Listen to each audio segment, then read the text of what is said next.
Hello, friends. This is Parag here, your host on Stay Strong podcast. Thank you very much for joining this podcast, and thank you very much for the reviews which I get on Spotify and YouTube.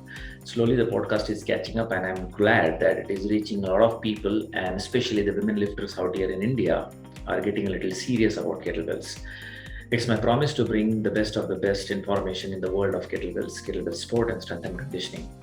Today we have a guest from Las Vegas, US, and she's Lisa Balash, also known as Kettlebell Bombshell. She's IFBB Pro figure, and she was into bodybuilding earlier before she actually started lifting kettlebells. But she was those first generation of women kettlebell lifters in the US when actually the kettlebell started picking up in the US way back in 2008, 2009, 2010, where she also had kettlebell DVDs. And I personally remember seeing her DVDs way back in 2011 when I actually did my formal education in Chicago. I'm really glad that she's on this podcast, and I can't stop her to welcome. So please welcome Lisa from Las Vegas, US. Hello, friends. Welcome back. This is Parag here on Stay Strong podcast. We have Lisa from Las Vegas. I'm so excited to speak to her. We really do not know each other, but we really formally got introduced on Facebook. And as I'm on a mission to basically conduct this podcast to the women lifters out here in India to motivate them to get into the kettlebell sport, and trying to reach out to best lifters, the women who are about 45, 50 who are doing very well in kettlebell sport lifting. And that is why we have Lisa here. Lisa, up to you. Please introduce yourself and please give your fitness and professional background. Okay, thank you so much for having me. I'm really honored to be on your podcast. So, hello, everybody. My name is Lisa Balash, and I started in kettlebells. Most people refer to me as Kettlebell Bombshell because I came out with kettlebell fitness DVDs in 2010 and 2012. So, this is kind of like where kettlebells were just starting to go on the rise in the fitness world, not the sport, but the fitness. And I was introduced to kettlebell sport lifting in 2008. Okay. 2009, I started my first competition, and I was training people back then, but I no longer coach people. Now I'm just a kettlebell lifter. Okay. So professionally, do you you're mostly into kettlebell trainings and fitness trainings, or apart from that, do you do anything else? I'm doing completely different stuff now. I was a trainer, and Okay. now I focus on the nutrition aspect because Okay. a lot of people don't have a handle on the nutrition, and I also have a clothing line. So it's all under kettlebell Okay. bombshell. Oh, wow, that's really nice. Do you have But I coached. Okay. So apart from kettlebells, do you have bodybuilding background? Is Yes. personally, I feel that you have certain because I've gone through your profile. So can you please give a little highlight on that? Yes, absolutely. Well, actually an International Federation of Bodybuilding Pro, so it's called IFBB Pro, Prof, figure yes. competitor. So I'm at the professional level for figure, and I actually achieved that rank last year. Um, and Wow. that I think has helped me tremendously because I started off in bodybuilding before I found Okay. kettlebells. Okay. So That's interesting. the thing about that you don't have to have that background to start kettlebell training, so don't misunderstand that. You can start from being just an athlete, a mom, a soccer player. It doesn't matter. I used to coach, and I've trained people who had zero experience in bodybuilding, but they loved the kettlebells, and I started them with Pilates equipment and Okay. kettlebell training, and I Okay. transitioned them into the sport lifting. Okay. So a lot of that is very helpful to know that you don't have to have any sort of athletic background to actually compete in the sport. You just have to train. Yes. But Lisa, given the background what you have, I'm sure it must be helping your kettlebell sporting lifting career. Is that so? Oh, for sure. Well, what happened was when I started kettlebell sport journey, I was only doing that, and I think that was a mistake because see, when I started, nobody was competing. It was really new, and it was basically primarily in Europe. In the U.S., there was just a handful of people. So this was 2009 and 10, and the reason why I kind of gave up on it was because there was no kettlebell meets anywhere. So this was, I think I did the Arnold Classic was my last meet in 2010. I was lifting a 20 kilogram one arm long cycle when the women were just doing one bell. Back then, the women weren't doing two; they were just Yes. doing one. Yes. So I was, trying to achieve Master of Sport, and I don't know, they kept changing the ranking structure. They were unsure of where it was going. There wasn't any meets going on, and I said, this is just stupid. I'm not going to do it anymore. So I went back to bodybuilding, and Okay. the thing I love about the kettlebell sport is you don't necessarily have to be a competitor to use the lifts as like optimal training for fat loss, for endurance, for just looking great, for being in great shape. And I feel, even though bodybuilding was like my passion, I think my body looked its best when I started adding the kettlebell sport lifting, the sport specific lifting. I think that really makes a tremendous impact on your body, how it looks, because it Yes. elongates your body. It makes you look leaner, like the muscles get longer. When you bodybuild, the muscles shrink, so they start to look bulky, as women will say. I don't want to look bulky. Well, they don't want to have the shortened structures. Yes. So since those fibers get shortened, the kettlebell movements with Pilates, as I combine them, they elongate. So you look a lot leaner. You don't have that look of like somebody with gigantic muscles. You still look very feminine. So I think that that's the hook with women. And Yes. it's the thing that you can be strong and you can lift heavier bells, and or Yes. if they feel heavy for you, and you're not going to look like a man. So I think Yes. that's like that's the hook to it. Yes. Yes. Yes. Interesting. Interesting. Who introduced kettlebell sport to you, Lisa?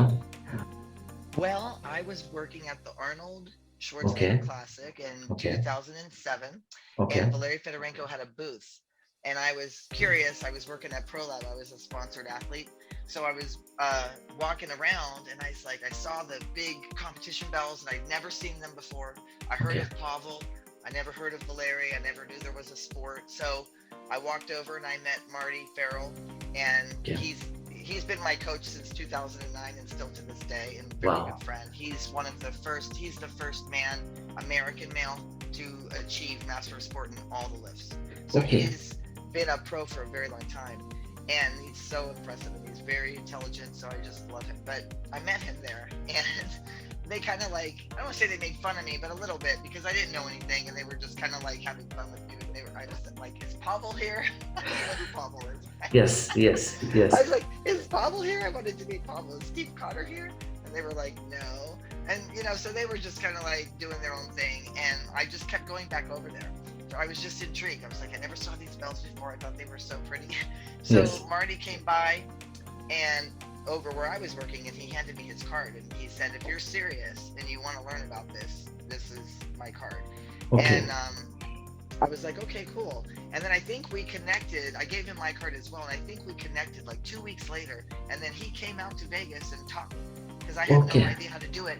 He came out, and I said, I didn't even know him, but I knew he was a cool person. I said, you could just stay with me, and if you get the ticket and come out here, and if you train me, and I can pay for training or whatever, and we'll work it out. And he was like, okay, cool. And 2 weeks later, he was in my gym, coaching me, teaching me.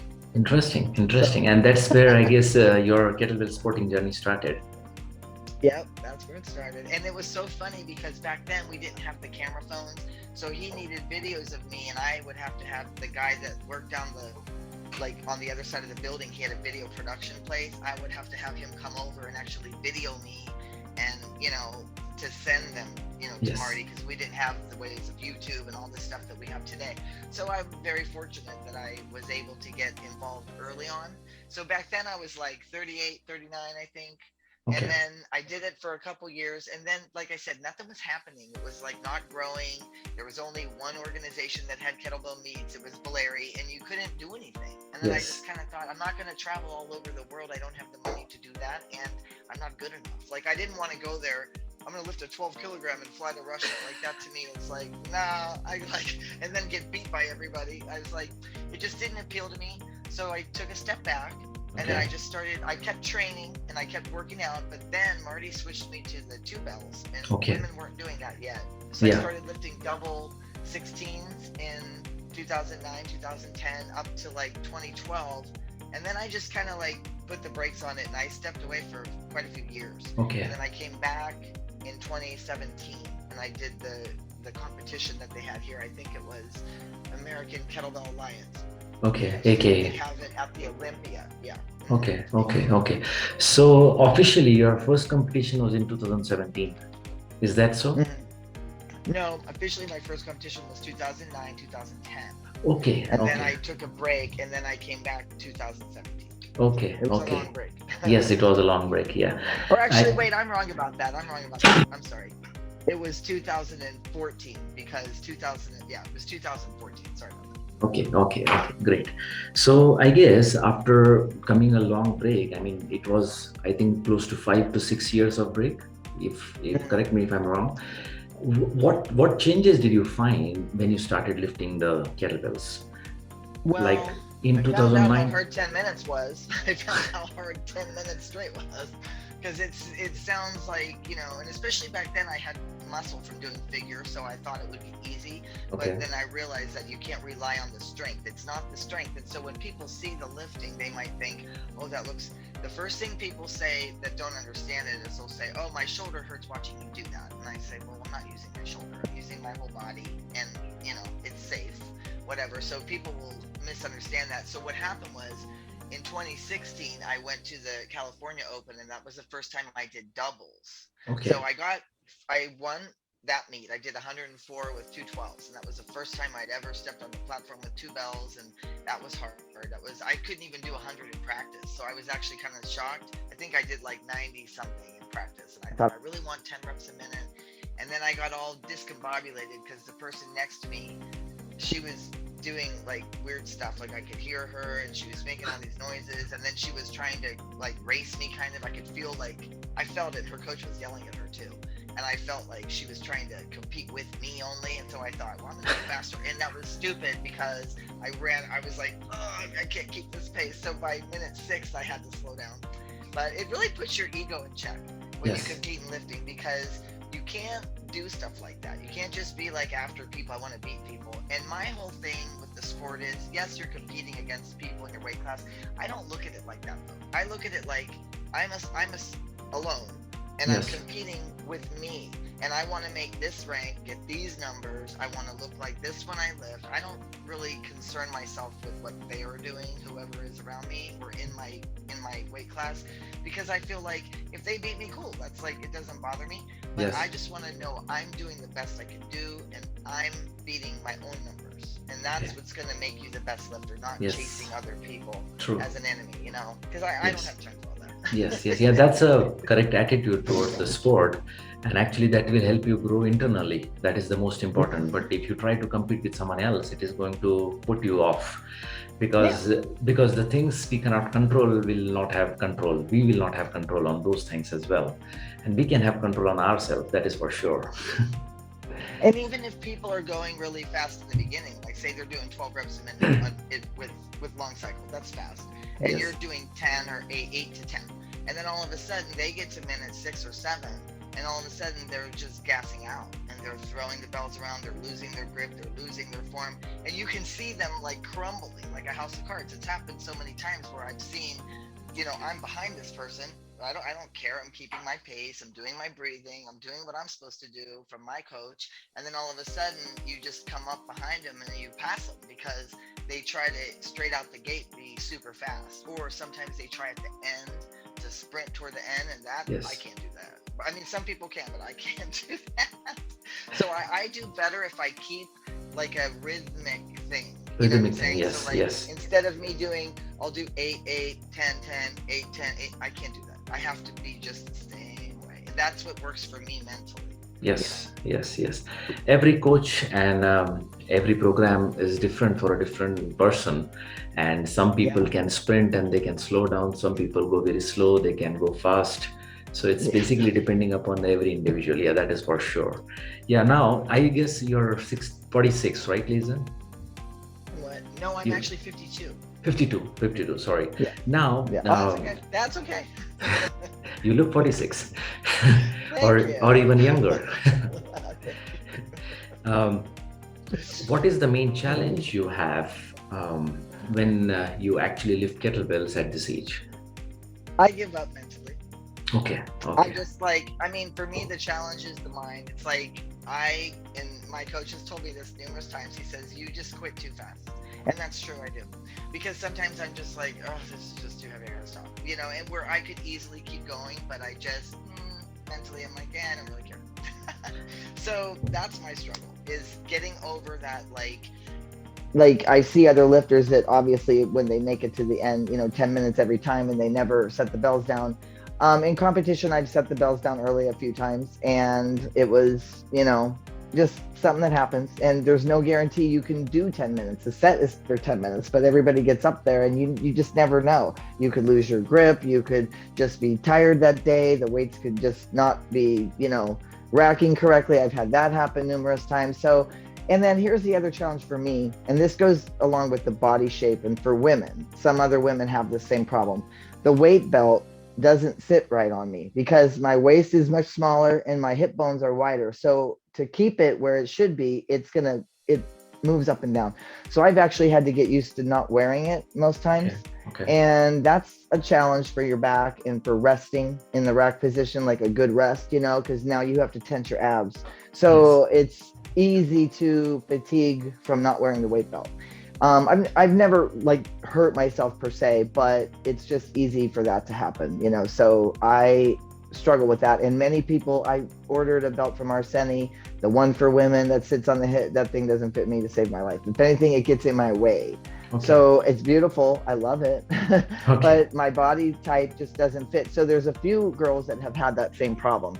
So some of there's, I don't know if there's even a thing to come up with, but what I've done, I took a yoga block and I cut it in half and I stuffed it down the back of my belt. And that seems to work for a little while, but then even that, it'll just start to want to ride up, so. Okay, got it. It just depends. Yes. But are you taking extra trouble to overcome your mental? My mindset. Yeah, exactly. I mean, what do you do for that? I mean, have you taken some extra trouble for that? To work on it? Actually have. I've actually done meditation, and I've tried to I don't know. I feel like sometimes it's more comes down to the fact of I start to get panicky kind of with my breathing. And if the weights are heavy, your heart rate goes up really fast. So I think at some times I'll panic a little bit, and then I just get freaked out in my head, and then I just I'm just going to set them down so I don't pass out or something. And that's an exaggeration in my mind, because I know that that's not going to happen. Yes. I'm sorry, did I just lose you? Oh, no, somebody called me. I just hung up. Okay. I would like to know what nutrition do you follow, because you have a very different background as compared to the other athletes. So you've been taking various different types of nutrition. So when it comes to kettlebells, do you follow a specific nutrition plan? Do you take supplements? If you can throw a light on that. Yes, I actually do. I actually now have partnered with a celebrity nutritionist here in America, and a company with the most amazing supplements that I believe. So I actually take nitric oxide. I take something for my, that helps a lot because it's like a nitric oxide enhancer. So we all have that in our body. Yes. Since our body can't go more than 5 seconds, we can't live without it, but we can live 5 minutes without oxygen. So nitric oxide really helps to open everything up. And I think it's really great for kettlebell sport. And since I've been using it more, I've been seeing, I don't get that hard to breathe kind of thing. I can feel feels better, so as I'm lifting. So I've been getting really good results with that. And then I also do a certain, I believe in collagen for kettlebell lifters, big time.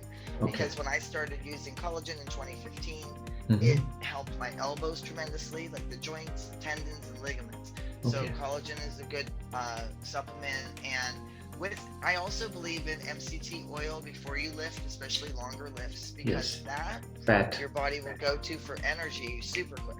So it doesn't have to be processed by your liver. So there's a lot of things that I do that I don't know that other lifters do them as well, but I do that, and I can take my MCT oil in capsule form. So I do that, and I get protein, carbs, and fat with every meal.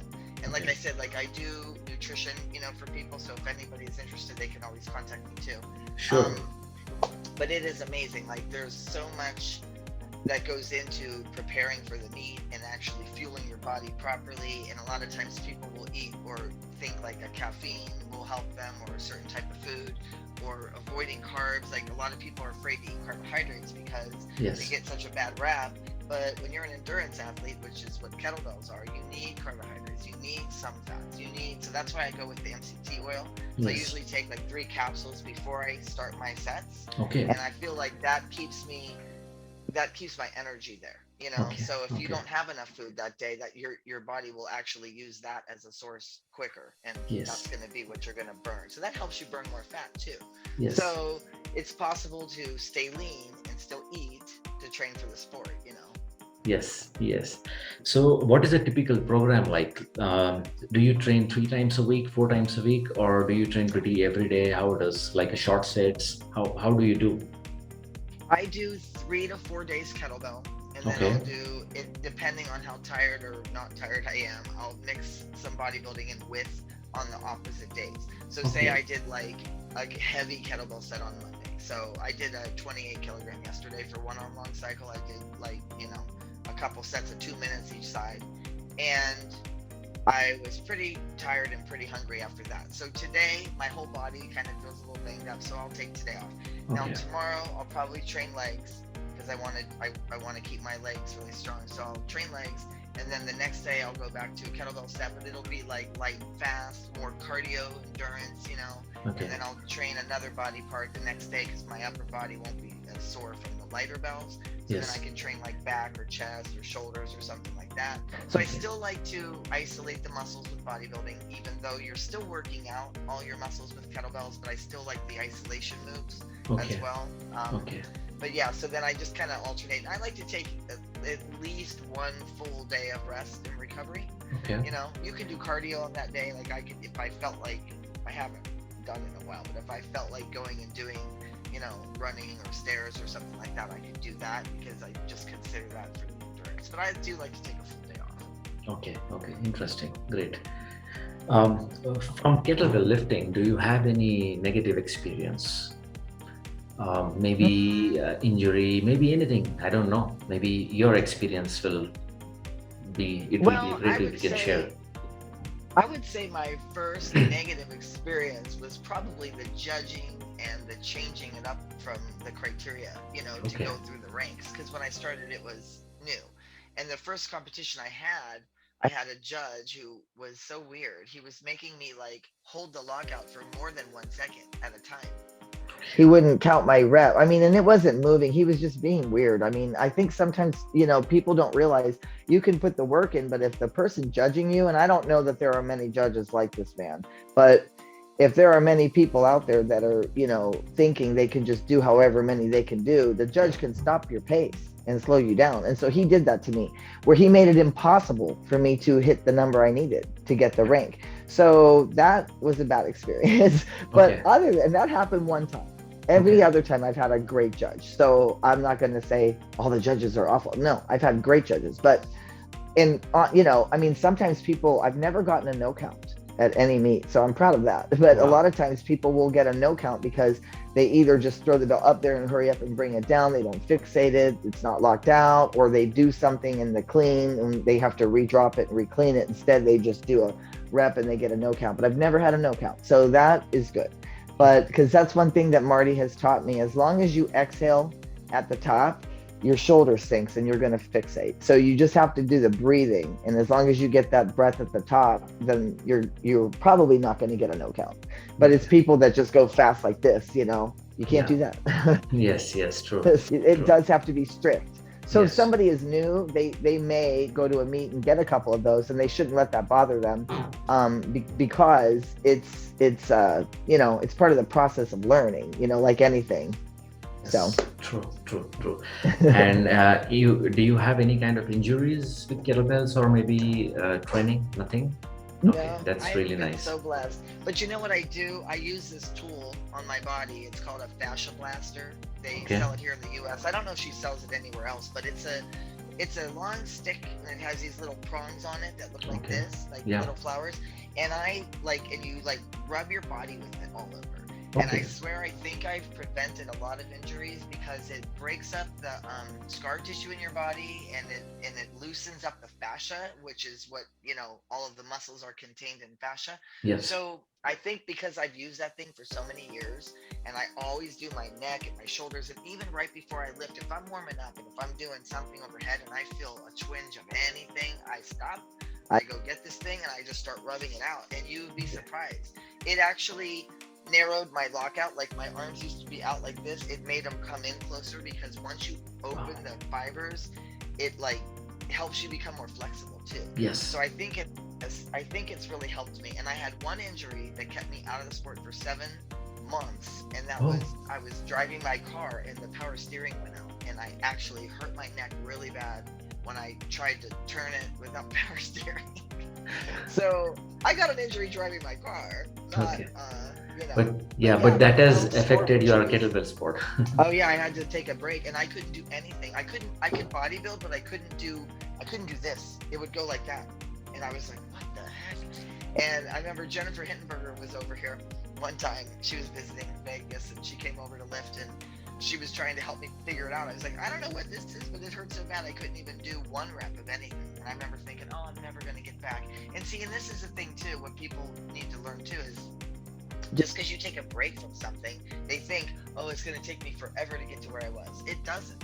If you stay consistent, you can go right back to where you were quick, because your body remembers. So muscles have memory. So Yes. if you used to train and you took a long hiatus and you're thinking, oh, I'll never get back there, don't think like that, because it happens quicker than you realize. You could Yes. be doing, like half of what you were doing in like 2 or 3 months versus like 3 years. A lot of people think that it'll take years. Like, no, it doesn't take years. It just takes Absolutely. consistency, because consistency is more important than anything. Showing up, doing the work, even if you don't make you know, your goals or your rank or a PR, like everybody all over the internet, a PR, like who cares? If I Yes. do one more rep, that I did 3 days ago, that's a PR. Like, to me, it's Yes. like you're just trying to be consistent with the lifts. And that's what I think the key to kettlebell sport is, just consistency and time. And things take time. So I think Yes. older people do well in this sport because maybe they're at a point where their mind is like accepting of, this is a practice, it's going to take more time. Where young people start off and maybe they lose interest, which happens to all of us. They Yes. lose interest in it. It's like, whatever, I want to go do CrossFit, I want to go do this, I want to do that, and then they fly all over the place, which is totally fine. Yes. But a lot of times it's just that impatience that they have. Yes, yes. I guess after a certain age, we become a little calmer, and that helps us to make a correct decision about what we really want to do. But of course, in the younger age, there is a lot of jumping here and there before we come to the conclusion that, okay, I'm going to do this. So, yeah, that is what you are mentioning, and it is a beautiful insight what you have just mentioned. Yeah. So, a very important question when it comes to coach. Have you trained yourself without coach and saw your result, and have you trained with the coach and saw the result? So the difference between that and the importance of the coach, what do you feel personally? Yeah, I did both. I did a couple meets by myself. I mean, Marty has always been my coach, and he's my only coach. And there's a reason for that. Him and I just understand each other, and I always feel like he knows so much and he's taught me so much that I don't really need to seek out more information or a different this or different that. Anytime I've had anything go wrong, he's been able to fix it. But there was times where he was super busy doing things and I wanted to do a meet, so I've done meets without him where I just trained myself, and I've coached my own students. So I had a couple girls that I coached here in Vegas, and they were really good. But then, people get bored with stuff and they quit, or they have other issue life with work and family, so they take a step back. But yeah, and I feel like, and I did get a couple girls online that I coached that they did quite well. Okay. Um, and but I don't want to be married to people. I mean, you don't have to be with me forever. You can go your own way. And I've had students go to other coaches, which is totally fine. I hope that they get the most out of their experience in kettlebells. I just connect with Marty the best, and I don't know. I just have like a certain thing with him where it's just been such a good relationship, and I've gotten so far with him that Yes. I feel like the only difference is somebody's gonna program me differently. I already know the lifts, I already know the technique, so I prefer it the way that he does it. And some days, if I don't get a program from him, I'll just say, "Hey, I'm gonna train myself today. I feel like doing this," and he'll say, "Okay, whatever." Because some days I go off of how I feel. Like I feel like doing 218s today for 5 minutes. And sometimes you wake up like that. So I think Yes, there's yes, nothing wrong with true, doing that as well. So, and true. since I was a trainer for a long time, I kind of like think I'm off too. Yes, yes, yes. I Nice. know what to do. Yes. Great, great, great. I would like to know some of your best kettlebell sporting records. Like, for example, if you're doing marathon, maybe if you've done double 16s, double 12s, whatever the best number and the best rank you have achieved. Okay, so my best rank so far is candidate for Master of Sport in one arm long cycle. And I'm now in the veteran category, so I probably am going to do double 16s. I've competed with them before, and I think my highest number at a meet was 63 reps, but I did it in 7 minutes, and then I was really sick. I had two different meets, and I was so upset about this. I flew to New Jersey, and it was like on my birthday. Actually, I flew to Virginia, and Marty and I drove to New Jersey, and I got so sick. The morning of the meet, I woke up and I just was so congested. My nose was running. I had a headache and I felt chills. And I was like, oh my gosh. Now, this was like 2018, so it wasn't COVID or nothing like that. It was just like a flu. So I still lifted and I got 63, but that was supposed to be my big, I'm going to get, I think it was CMS back then because I wasn't over 50 yet. So I did 63 reps with the 216s is my highest. And then my highest with the 12s was 108. I did that Yeah. with 212s. And right now I'm training with the 24. So I was doing a fun little online kettlebell challenge for like 5 minutes. So I did 47 reps in 5 minutes, and now I just did 49 reps in 4 minutes with 124. So that's Wow. going quite fast, but that's a short amount of time, and that's just like a meet for fun. One arm events don't do me well because my left side is so it's like shifted. And when I get the bell on the left side, I feel like it wants to pull me this way, and I never feel like the rack position is good. So I prefer the doubles. Um, yeah, and that's about it. But I mean, I like I said, I'm really like in the sport as far as like for more fun, and I like the ranks and all that. But at the same time, I just really enjoy the lifting. I think the lifts themselves are a lot of fun and they're super challenging. So even if you don't want to compete, you can still train this way and get a lot of enjoyment out of the kettlebell sport. But True. competing is fun. I think the meets are more fun in person than online, because you feel more of that pressure when you're up there and people are watching you and you're like, oh God, now I have to do 10 minutes. But I'm at home, I could just go whatever. True, true, true, true, true. Wow. Interesting. So now here is like we are on a concluding part, and I would like to add on this like it's a top four rapid fire questions, which basically is like a one-liner, which basically is mix of fitness and in general other things as well. So the first question goes is like, what was that uninteresting to you in fitness, which has caught your attention? Which has caught Okay, I'm your sorry. What attention? was that? Oh, what was interesting in fitness that caught my Uninteresting, which did not attracted you. uninteresting. Yeah. Yeah, a little bit of thinking goes in this. What was uninteresting in fitness that attracted me? Yeah, like for example, like you are doing kettlebells, which I'm not sure if that really attracted to you earlier, but now you're hooked up to Oh, kettlebells like that. yeah, no, it didn't attract me. I thought it was crazy looking. I thought because I came from bodybuilding, so I think my first experience in kettlebells was, Yes. wow, this is weird looking. Because a girl that I worked with, she brought them into the Pilates studio and she was doing them with her clients. She was having them do swings, 2 arm swings. And I was just watching them, and they were so small. They were like 13 pounds or something, six Okay. kilograms. And I was like, that looks weird. And then here I am, you know. Okay. Okay. Okay.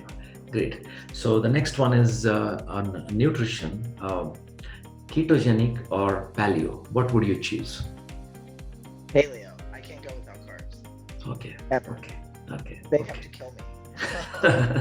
Okay. Like, seriously. Okay. Third question is your big learning in pandemic. What's that? What was your big learning in Oh, pandemic? sorry, this is cutting out a little bit, so excuse Yeah. me. Um, what was my big learning in the pandemic? Well, have a backup plan where you can make money while you're sleeping. Because if you, it comes down to you cannot go to work, which happened to me. That's how I got hooked up with my nutrition business now. So I can do it from anywhere, and I can make money while I'm sound asleep. So that is the best thing. And anybody, you can contact me. I'll tell you how I do it. 100%. Great. Um, if you read books, your top three picks of 2021. So maybe your top three books, if you're a avid reader, if you read, or if not, maybe just a couple of books if you're gone through, maybe on the nutrition or I anything listen else. to books on. I listen to books. I hate Okay. reading, so and that sounds terrible, but I'm just not a visual person. I'm an Audio. auditory person. Okay. Okay. So I read everything and anything by Neville Goddard. Okay. Self. It's what's it called? Like personal development books. Okay. Bob Proctor, Yes. Neville Goddard, and let me think. What's another one? And of course, Eric Worre, who is a mastermind. He has a book called GoPro, and that Okay. is what I'm working on now. So that is like best book. Here, I should. Okay. And this one I got sitting right here. This one Okay. right here. Okay. Okay. So it is Super. amazing. Okay. Great. Great. So, any good, strong message to women lifters out here in India from your side, Lisa? Yeah, start off slow. Don't look at what other people are doing and think you have to do the same amount of weight that they're doing or the same amount of reps. You're on your own personal journey, and don't take that away from yourself, because I think a lot of people, they want the end game so bad, they want the final destination, but what's our final destination? It's over, so Yes. you have to enjoy the whole entire process, and even when it hurts, and even when you feel like you aren't good at it, if you feel like everyone's better than you, good, feel like that, because that's just going to push you to do even more. Because I felt like that many times. I'm like, who cares if they're better than me? You know what? I'm happy they are, because now I got someone to like try to live up to, somebody who inspires me. Because if we don't have somebody above us in every area of our life, we don't have anybody to inspire us. So Yes. we all need to look towards somebody else for that inspiration, not necessarily motivation, because I'm a totally self-motivated person, but I like to be inspired as well. And so I think if you compare yourself to other people who are ahead of you, Yeah. you're never going to be happy with anything. And that goes with Sure. everything, so just enjoy it, and it's a lot of fun, and you can make a lot of connections in the sport. There's a lot of really awesome people, Yes, a lot of true. humble people that you wouldn't even think, that would be nice to you. Yes. Great. I've had people say that to me sometimes. I'm like, what? They're like, I didn't think you'd be nice. I'm like, oh my god.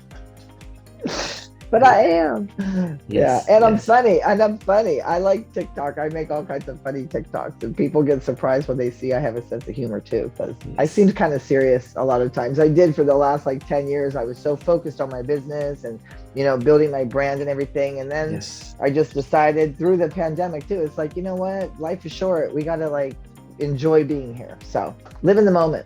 Yes. Yes. Yes.